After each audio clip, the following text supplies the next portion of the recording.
अस्सलामु अलैकुम hi everyone ಇವತ್ತೊಂದು ಇಫ್ತಾರ್ಗೆ ಮಾಡುವಂತ ಕೋಲ್ಡ್ ಡೆಸರ್ಟ್ ನ ತುಂಬಾನೇ ಈಜಿಯಾಗಿ ಹಾಗೆ ತುಂಬಾನೇ ಟೇಸ್ಟಿಯಾಗಿ ಹೇಗೆ ಮಾಡೋದು ಅಂತ ನೋಡೋಣ ಓಕೆ ಫ್ರೆಂಡ್ಸ್ ನೀವು ಇದನ್ನ ಟ್ರೈ ಮಾಡಲೇಬೇಕು ಇವಾಗ ನಾವು ಇದನ್ನ ಹೇಗೆ ಮಾಡೋದು ಅಂತ ನೋಡೋಣ ಮೊದಲಿಗೆ ನಾನು ಇಲ್ಲಿ 2 ಕಪ್ ಅಷ್ಟು ಹಾಲನ್ನ ಹಾಕುತ್ತಾ ಇದ್ದೇನೆ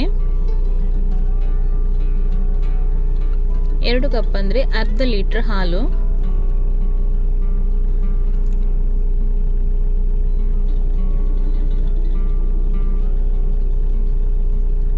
ನೆಕ್ಸ್ಟ್ ಇದಕ್ಕೆ ಒಂದು 1/4 ಕಪ್ ಅಷ್ಟು ಸಕ್ಕರೆ ಹಾಕಬೇಕು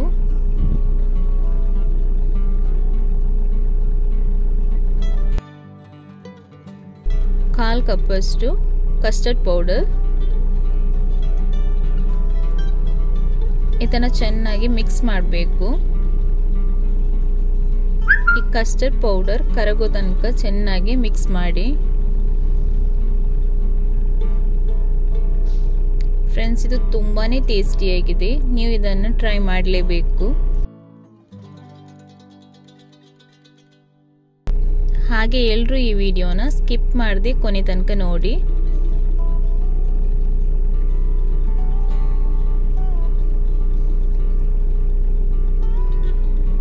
ಇದನ್ನೀಗ ಮೀಡಿಯಂ ಫ್ಲೇಮ್ ಅಲ್ಲಿ ಇಟ್ಟು ಮಿಕ್ಸ್ ಮಾಡ್ತಾ ಇರಬೇಕು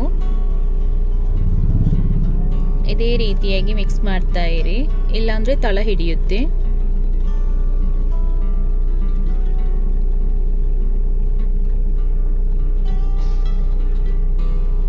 ಮೀಡಿಯಂ ಫ್ಲೇಮ್ ಅಲ್ಲಿ ಇಟ್ಟು ಇದೇ ರೀತಿ ಮಿಕ್ಸ್ ಮಾಡ್ತಾ ಇರಬೇಕು ಫ್ರೆಂಡ್ಸ್ ಇದು ತುಂಬಾನೇ ಟೇಸ್ಟಿಯಾಗಿರುತ್ತೆ ಇಫ್ತಾರ್ ಟೈಮಲ್ಲೆಲ್ಲ ಜಾಸ್ತಿ ಮಾಡ್ತಾರೆ ಹಾಗೆ ನಾರ್ಮಲ್ ಆಗಿ ನಿಮಗೆ ಏನಾದರೂ ಸ್ವೀಟ್ ತಿನ್ನಬೇಕು ಕೋಲ್ಡ್ ಏನಾದರೂ ತಿನ್ನಬೇಕು ಅಂತ ಅನಿಸಿದ್ರೆ ಇದನ್ನು ಮಾಡಿ ತಿನ್ಬೋದು ಯಾರೆಲ್ಲ ನಮ್ಮ ಚಾನಲ್ನ ಇನ್ನೂ ಕೂಡ ಸಬ್ಸ್ಕ್ರೈಬ್ ಮಾಡದೆ ನೋಡ್ತಾ ಇದ್ದೀರಾ ಪ್ಲೀಸ್ ಸಬ್ಸ್ಕ್ರೈಬ್ ಮಾಡಿ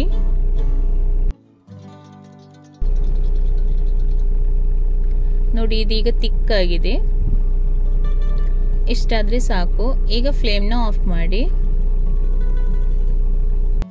ಫ್ರೆಂಡ್ಸ್ ನೀವು ಈ ರೆಸಿಪಿನ ಟ್ರೈ ಮಾಡಿ ಹಾಗೆ ನಿಮ್ಮ ಫೀಡ್ಬ್ಯಾಕ್ನ ಕಮೆಂಟಲ್ಲಿ ತಿಳಿಸೋದನ್ನು ಮಾತ್ರ ಮರಿಬೇಡಿ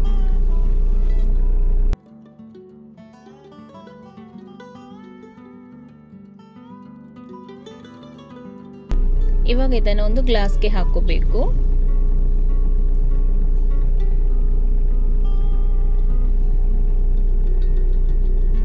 ಇವಾಗ ಇದು ಬಿಸಿ ಬಿಸಿಯೇ ಇದೆ ಇದನ್ನ ಗ್ಲಾಸ್ಗೆ ಹಾಕಿ ನೀವು ಫ್ರಿಡ್ಜ್ ಅಲ್ಲಿ ಇಟ್ರೆ ಆಯ್ತು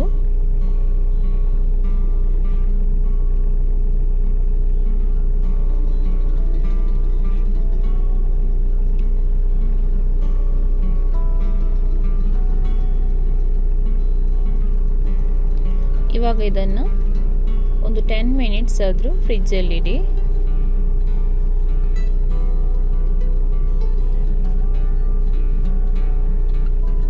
ನೆಕ್ಸ್ಟ್ ಈಗ ನಾವು ಕ್ಯಾರಮಲ್ ಸಾಸ್ನ ಮಾಡೋಣ ಇದಕ್ಕೆ ಒಂದು ಪ್ಯಾನ್ಗೆ ಒಂದು 1/4 ಕಪ್ ಅಷ್ಟು ಸಕ್ಕರೆ ಹಾಕೋಬೇಕು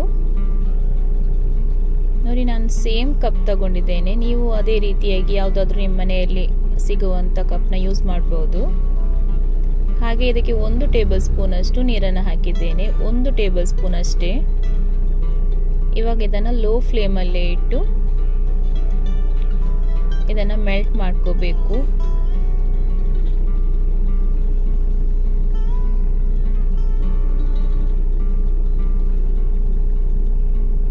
ಇವಾಗ ಒಂದು ಬೌಲ್ಗೆ 1 ಟೇಬಲ್ ಸ್ಪೂನ್ ಅಷ್ಟು ಕಾರ್ನ್ಫ್ಲೋರ್ ಹಾಕಿ ಹಾಗೆ 1/3 ಕಪ್ ಅಷ್ಟು ಮಿಲ್ಕ್ ಹಾಕಿ ಇದನ್ನು ಚೆನ್ನಾಗಿ ಮಿಕ್ಸ್ ಮಾಡಬೇಕು ಇದರಲ್ಲಿ ಲಂಪ್ಸ್ ಇರಬಾರ್ದು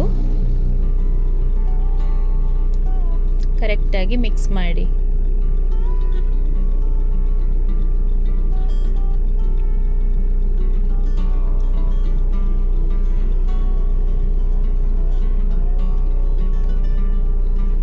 ಇವಾಗ ಇಲ್ಲಿ ಸಕ್ಕರೆ ಮೆಲ್ಟ್ ಆಗ್ತಾ ಇದೆ ಇದು ಗೋಲ್ಡನ್ ಬ್ರೌನ್ ಬರೋ ತನಕ ಇದೇ ರೀತಿಯಾಗಿ ಮಿಕ್ಸ್ ಮಾಡ್ತಾ ಇರಿ ನೋಡಿ ಇಷ್ಟಾದರೆ ಸಾಕು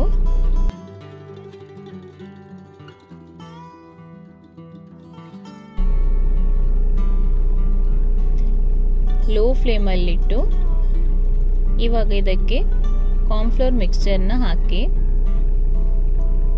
ಇದೇ ರೀತಿಯಾಗಿ ಮಿಕ್ಸ್ ಮಾಡ್ತಾ ಇರಬೇಕು. ಕಾರ್ನ್ಫ್ಲೋರ್ ಹಾಕಿದ ತಕ್ಷಣ ಇದು ಗಟ್ಟಿಯಾಗುತ್ತೆ ನೋಡಿ. ಇದೇ ರೀತಿಯಾಗಿ ತುಂಬ ಗಟ್ಟಿಯಾಗುತ್ತೆ ಅಂದರೆ ಫ್ಲೇಮ್ನ ಆಫ್ ಮಾಡಿಬಿಡಿ ಒಮ್ಮೆ. ಇವಾಗ ಇದಕ್ಕೆ 2 ಟೇಬಲ್ ಸ್ಪೂನ್ ಅಷ್ಟು ಹಾಲನ್ನು ಹಾಕ್ತಾ ಇದ್ದೇನೆ.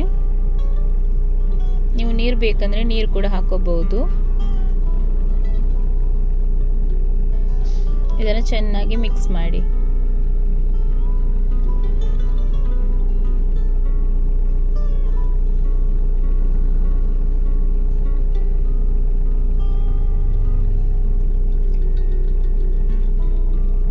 ಇದನ್ನು ಒಂದು 2 ಮಿನಿಟ್ಸ್ ಆದರೂ ಕುಕ್ ಮಾಡಬೇಕು.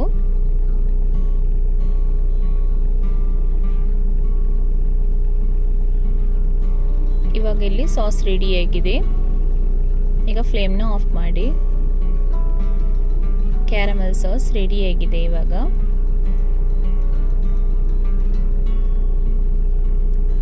ನೋಡಿ ಈ ರೀತಿ ಆದ್ರೆ ಸಾಕು.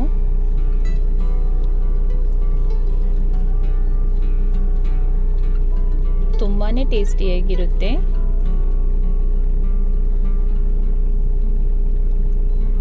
ಕೋಲ್ಡ್ ಮಾಡಿರೋವಂಥ ಕಸ್ಟರ್ಡ್ಗೆ ನಾವು ಈ ಕ್ಯಾರಮೆಲ್ ಸಾಸ್ನ ಹಾಕೋಬೇಕು.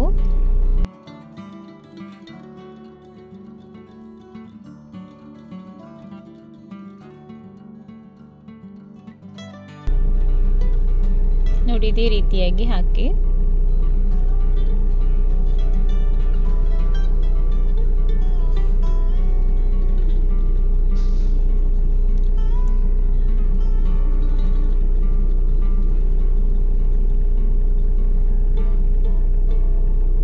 ಫ್ರೆಂಡ್ಸ್, ಸಿಂಪಲ್ ಆಗಿ ಮಾಡುವಂಥ ಈ ಒಂದು ಟೇಸ್ಟಿ ಪುಡ್ಡಿಂಗ್ ಅಂತಾನು ಹೇಳ್ಬೋದು, ಡೆಸರ್ಟ್ ಅಂತಾನು ಹೇಳ್ಬೋದು. ಇದನ್ನು ನೀವು ಮನೆಯಲ್ಲೇ ಈಸಿಯಾಗಿ ಮಾಡ್ಬೋದು.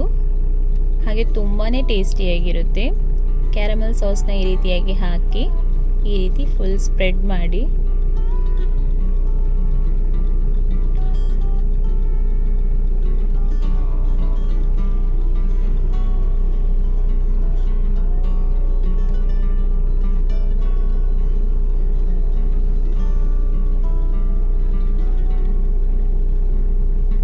ಇವಾಗ ಇದಕ್ಕೆ ಸ್ವಲ್ಪ ಡ್ರೈ ಫ್ರೂಟ್ಸ್ ಪೌಡರ್ನ ಹಾಕ್ತಾ ಇದ್ದೇನೆ. ಇದು ಆಪ್ಷನಲ್, ಬೇಕಂದ್ರೆ ಹಾಕೋಬಹುದು, ಇಲ್ಲಾಂದ್ರೆ ಸ್ಕಿಪ್ ಮಾಡಿ. ನೋಡಿದ್ರಲ್ಲ ಫ್ರೆಂಡ್ಸ್, ತುಂಬಾನೇ ಟೇಸ್ಟಿಯಾಗಿರೋವಂಥ ಹಾಗೆ ತುಂಬಾನೇ ಈಸಿಯಾಗಿ ಮಾಡೋವಂಥ ಈ ಒಂದು ಕ್ಯಾರಮಲ್ ಡೆಸರ್ಟ್ನ ಹೇಗೆ ಮಾಡೋದು ಅಂತ. ಫ್ರೆಂಡ್ಸ್, ನೋಡೋದಕ್ಕೆ ಸೂಪರ್ ಆಗಿದೆ ಅಲ್ಲ. ಟೇಸ್ಟ್ ಅಂತೂ ಸೋ ಯಮ್ಮಿ. ಈ ರೆಸಿಪಿ ನಿಮಗೆ ಇಷ್ಟ ಆದರೆ ಪ್ಲೀಸ್ ಲೈಕ್ ಮಾಡಿ, ಶೇರ್ ಮಾಡಿ, ಹಾಗೆ ನಮ್ಮ ಚಾನಲ್ಗೆ ಆದಷ್ಟು ಸಪೋರ್ಟ್ ಮಾಡಿ.